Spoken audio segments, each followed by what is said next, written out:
Whoops. Just down here dropping shit.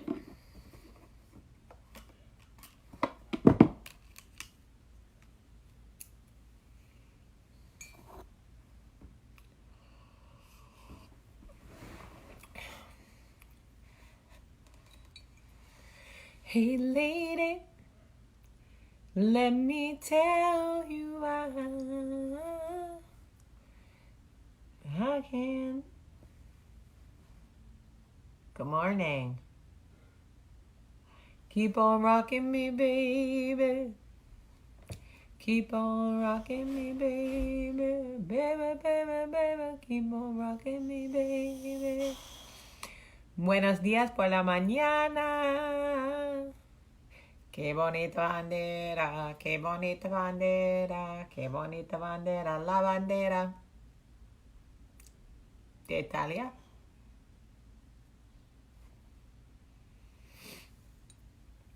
Good morning, everybody. Good morning.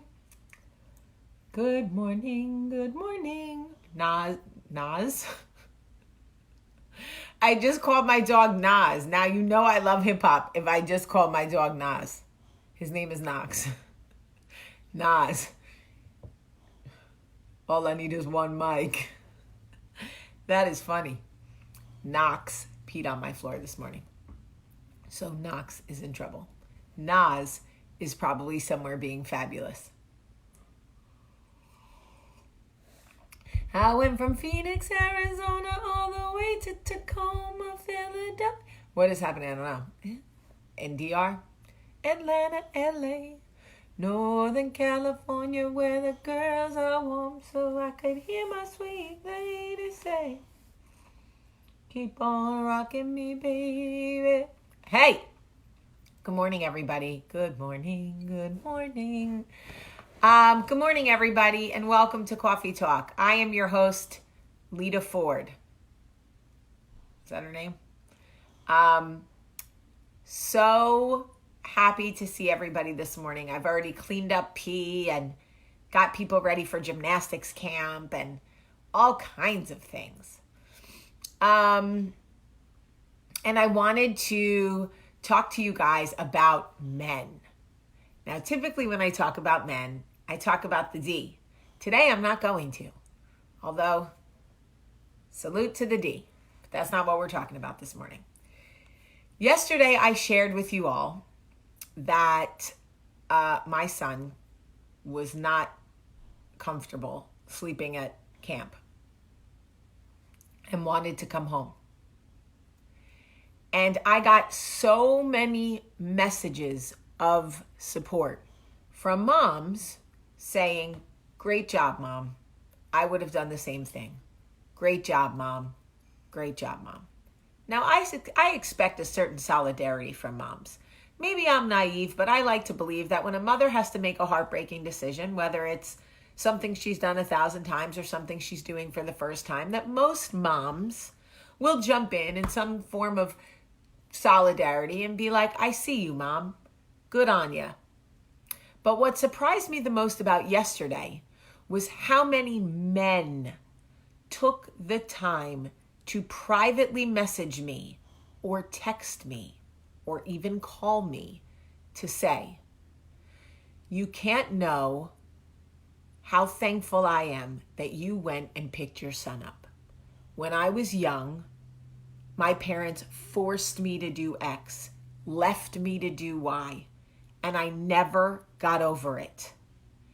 Grown men, whom I respect and love very much, shared with me that when they were children, they were left to fend for themselves, to cry it out, to lay alone in the dark, to stay at a camp, to stay at a whatever, and they felt that they had to suck it up, tough it out, man up, whatever. And that if they did push back and say, please don't make me, please, I don't want to stay here, their parents would say to them, they would shame them, embarrass them in front of their friends, use that 1980s parenting style of I'll just shame you and ridicule you into doing what I want you to do. I would like to say to the men that are listening, you cannot know how valuable your thoughts and words and experiences are to women. We only truly learn about how to raise our boys when you share with us your experiences. I have no idea how to raise a son. I'm doing the best I can. Luckily, I have a good partner. But occasionally, I am left to make decisions ultimately as his, I'll say it, primary caregiver. Yeah, I said it. Michael can fight me all day. I don't care. I'm his mother. And collectively, it really helps to know how men feel about the experiences in their lives. Yesterday, my eyes were opened to how many men, first of all,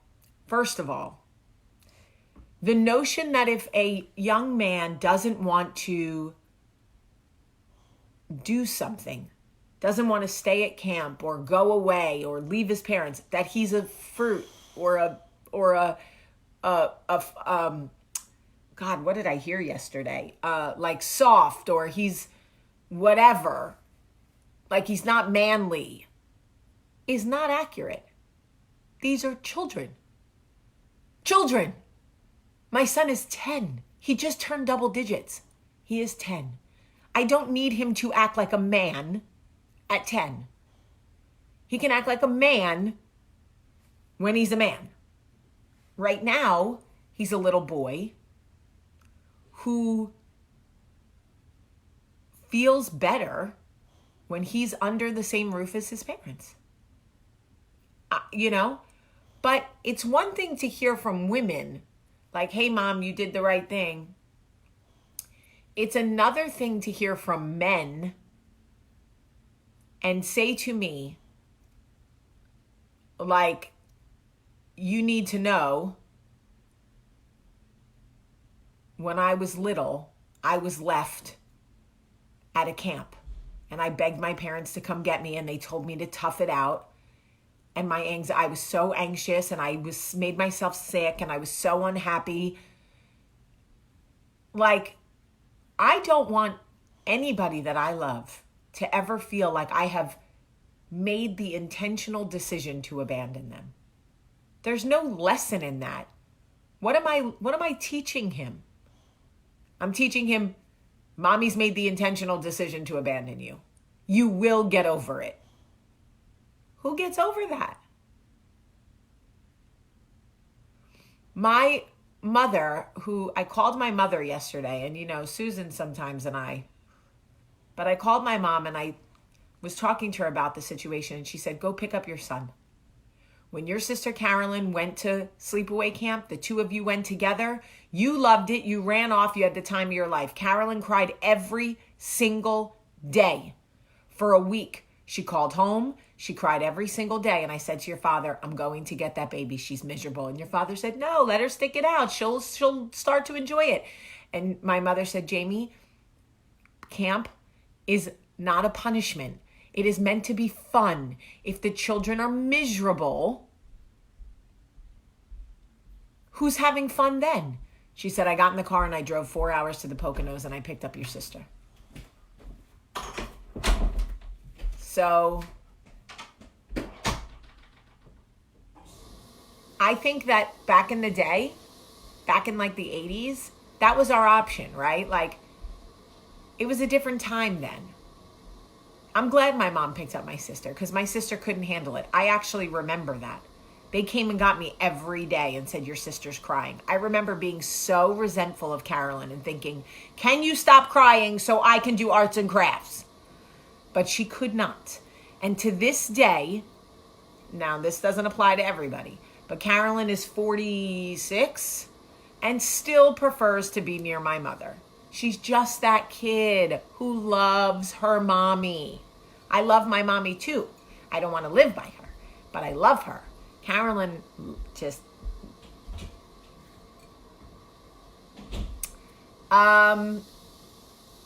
Anyway, I say this really, truly, ladies, I want you to know how much our men have been through, how much our men hurt, how much they hold inside, how much they are afraid to share. I feel so grateful that they trust me enough to share their experiences with me.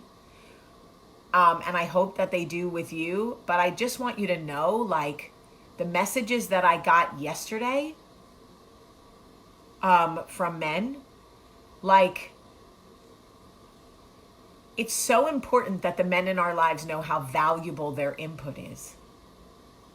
And that we see them and we hear them and we understand that they've been through things too. And we're not the only ones with emotion. And I don't need every man in my life to man up all the time. I really don't. I'm not interested. I know you're a man. I can tell the difference between a woman and a man. I'm good. I don't need you to always pretend that you don't feel anything or that you don't have emotions or feelings or thoughts or opinions. I'm not interested. What was Michael's opinion? Michael's opinion was, let's go get him. He'll have a better time if we drop him off in the morning and he knows he can come home at night. He will enjoy his day. If all he is anxious all day about the night, he's not going to have a good time. Now we're dropping him off at camp this morning at 8:30 and he's so excited because he knows that at 6:15 mommy and daddy are coming to get him. That's all he needed. So Michael was very supportive of picking him up. Michael is not one to make his kids cry. Michael is not the stick it out, suck it up guy. He's not. But let's not judge moms either way. Absolutely. If you are the mom that would have told him to stick it out, I respect that. You know your kid. Some kids could have done it. In fact, I'll be 100% honest with you. If it was Olivia or Charlie who had called me, I probably would have been a little firmer. I would have been like, stop, you're fine. Go back and give it one more night, because I know my girls and I know what they can handle. And I know when they're hot and tired and when it'll end and when it won't. But I know my son. My son does not cry. My son is not a crier. And for Max to call me crying was a red flag. I know it. Those of you that would not have picked up, I respect you so much because I trust you as parents. You know your children and you know what you're doing. But this message really is for the men. I just want to say thank you. And just want you to know how valuable your input and opinion and experiences are to this community. We are better when you share. I understand that you don't always want to share when we're talking on Coffee Talk. I understand that you don't always want to comment. But I know you listen. And I just want you to know how much we appreciate it. And to the mamas that are raising boys especially, don't be afraid to share the experiences about your boys. I could have not shared this with you guys, made you think Max was tough, doing great at camp, whatever. But how does that help the next mom? How does it help the next mom who goes, oh my God, my son wants to come home and I don't know what to do? But every child is different. You know your children. But really, like, listen to the men. The men, they are valuable.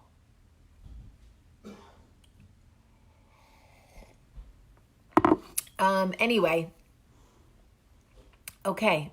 I love you all so much. I have to go get dressed because I got to take one to gymnastics camp and one's going to soccer camp.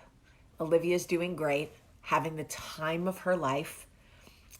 Told her last night that Max came home. She didn't even notice he was gone. So there's that. Love you, Mike. So thank you guys so much. Thank you for your beautiful messages of support and the way you love me and the way you love Max. Yeah, Charlie had a black eye. She's okay though. It's almost better. I love you guys so much. And to the men, truly to the men, I love you so much. Wendy said, I still pick up my teenage daughter when she calls. Amen, sister.